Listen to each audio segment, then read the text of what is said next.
Hello viewers, আসসালামু আলাইকুম। আমি জাহিদ ইকরাওয়ালের পক্ষ থেকে আপনাদেরকে জানাই আন্তরিক শুভেচ্ছা। ফ্রেন্ডস, আজকে আমরা শিখব এন্ড স্ক্রিন কি এবং কিভাবে এন্ড স্ক্রিন থাম্বনেল ক্রিয়েট করতে হয়। প্রথমে আমরা জানব এন্ড স্ক্রিন থাম্বনেল কি। এন্ড স্ক্রিন থাম্বনেল হচ্ছে এক ধরনের আউটরো। এটা ভিডিওর এডিট করার লাস্ট 10 সেকেন্ড আগে ভিডিওর ভিতর বসাতে হয়। এটা এখন সাধারণত প্রায় ইউটিউবাররাই ইউজ করে থাকে। তো চলুন আমরা দেখে নেই এন্ড স্ক্রিন থাম্বনেলটা কী ধরনের হয়। তো আমি একটি ক্রিয়েট করেছি, তো সেটা সম্বন্ধে আমি ডিটেলস আপনাদেরকে বলে দিচ্ছি। তো যারা ফটোশপ ভালো পারেন তারা অবশ্যই এটা দেখলেই বানাতে পারবেন, তাদের জন্য সুবিধা হবে। আর যারা না পারেন তাদের জন্য আমি দেখিয়ে দেব কিভাবে এটা বানাতে হয়। আমাকে ফলো করবেন, ভিডিও শেষ পর্যন্ত দেখবেন, তাহলে বুঝতে পারবেন এটা কিভাবে বানাতে হয়। এই যে উপরে বক্সটা দেখতে পাচ্ছেন, একটি কার্টুন বসানো। এটা এখানে আপনার ভিডিও লাস্ট 10 সেকেন্ড বসিয়ে দিবেন এখানে ছোট করে। তারপরে আপনারা এখানে যে ডান পাশে দুটো বক্স দেখতে পাচ্ছেন, এখানে আমরা অ্যানোটেশন ব্যবহার করব, এন্ড স্ক্রিন অ্যানোটেশন। ঠিক আছে, এখানে আমাদের সাবস্ক্রাইবস বাটনটা এখানে দিয়ে দেব অ্যানোটেশন বসানোর সময়।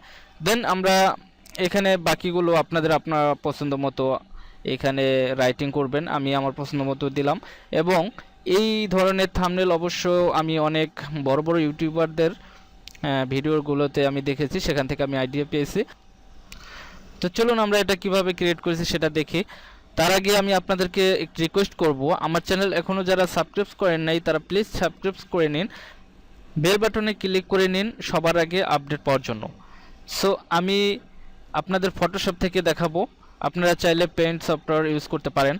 তো চলুন বন্ধুরা শুরু করা যাক। প্রথমে আমি আমার ফটোশপ ওপেন করি। ফটোশপ ওপেন করে তারপরে আমরা একটা নিউ ডকুমেন্ট নেব। নিউ ডকুমেন্ট ফাইল মেনু থেকে আমরা একটি নিউ ডকুমেন্ট নেব। দেন 1280 এবং 720 দিয়ে ওকে প্রেস করব।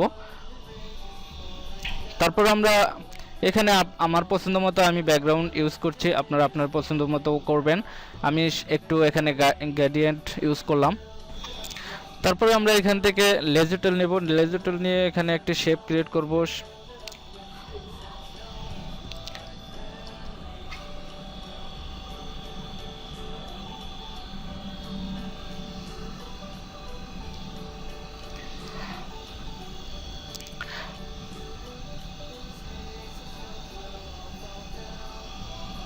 তারপর এটাকে ফিল করে দেব।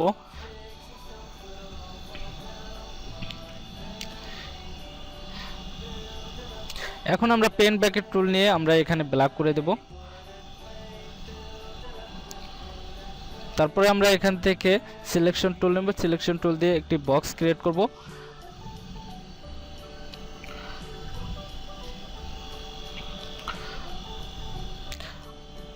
তারপর এডিট থেকে আমরা স্ট্রোক গিয়ে একটি কালার সিলেক্ট করে আমরা স্ট্রোক দিয়ে দেব।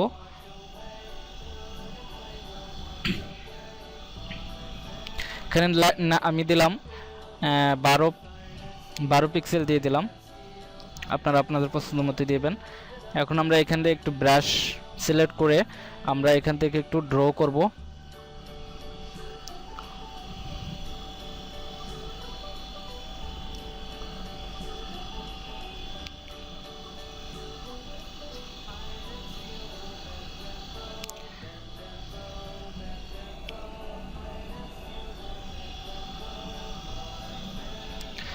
ঝুম করে নেই। তারপর আমরা এখানে একটু ড্র করে নেই। এটা কাস্টমাইজ করার ক্ষেত্রে আপনারা আপনার মন মতো কাস্টমাইজ করে নেবেন। তারপরে নিচে একটু আবার ড্র করে নেব।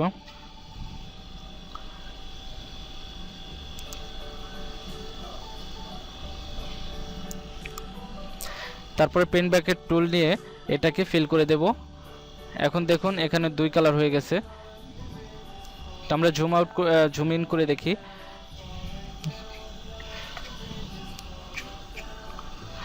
এখন আমরা এরকম সেম এখানে আরেকটি বক্স ক্রিয়েট করব, এটা অ্যানোটেশনের জন্য।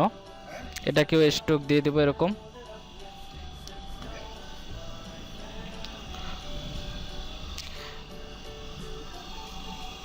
এটা কালার চয়েস করে নেব আমরা।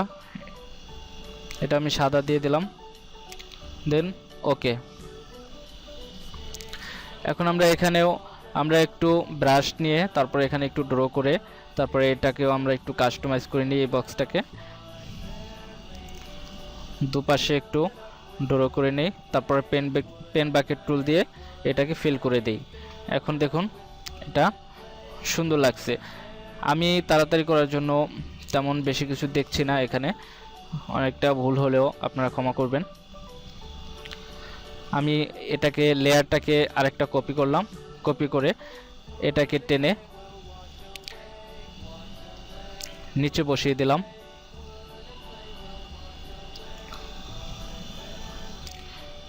এটাকে আমি সাদা করে দিলাম।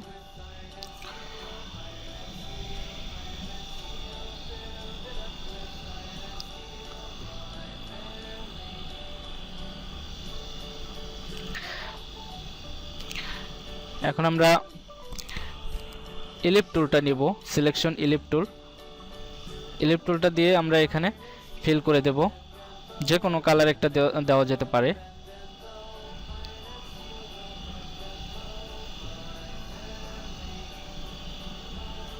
ওকে, এখন আমাদের এখান থেকে একটি টেক্সট নিয়ে টেক্সট টুলটি নিয়ে আমরা এখানে টেক্সট লিখব।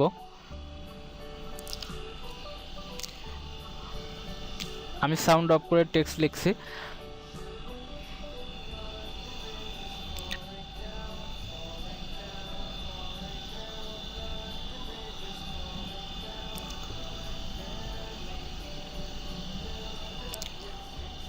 দেন আমরা একটি কাস্টম শেপ নেব এখান থেকে।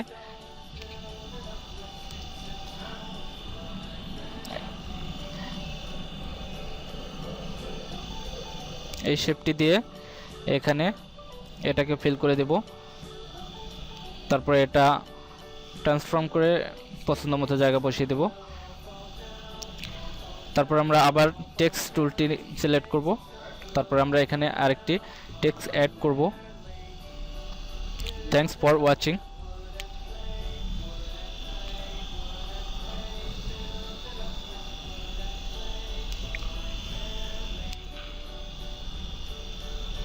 এটাকে কালার সিলেক্ট করে দেই, ব্ল্যাক করে দেই।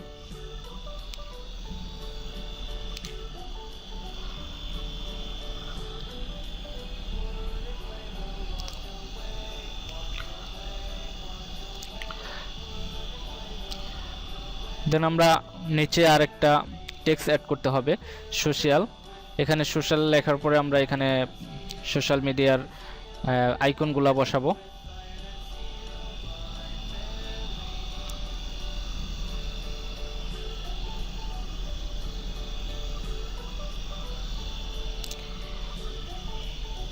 আমি ডেস্কটপ থেকে আইকন নিয়ে এখানে ট্রান্সফর্ম করছি। এটাকে পছন্দ মতো জায়গা বসিয়ে দেব। তারপরে এখানে রাইট সাইডে আমার এটা ইউজার লিখে দেব ফেসবুক পেজের, আপনারা আপনাদেরটা দিয়ে দিবেন।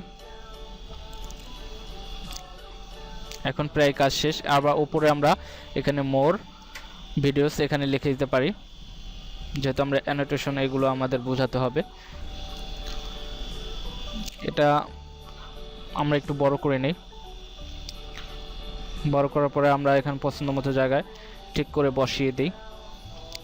আমাদের কাজ শেষ। এখন আমাদের শেষ পর্যায়ে তো আর একটু কিছু বাকি আছে, তো এখন আমরা এটাকে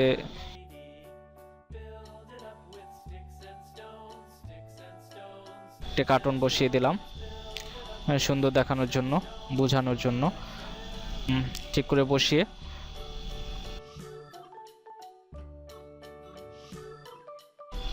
সেভ অ্যাজ জেপিজি ফাইল আমি সিলেক্ট করছি।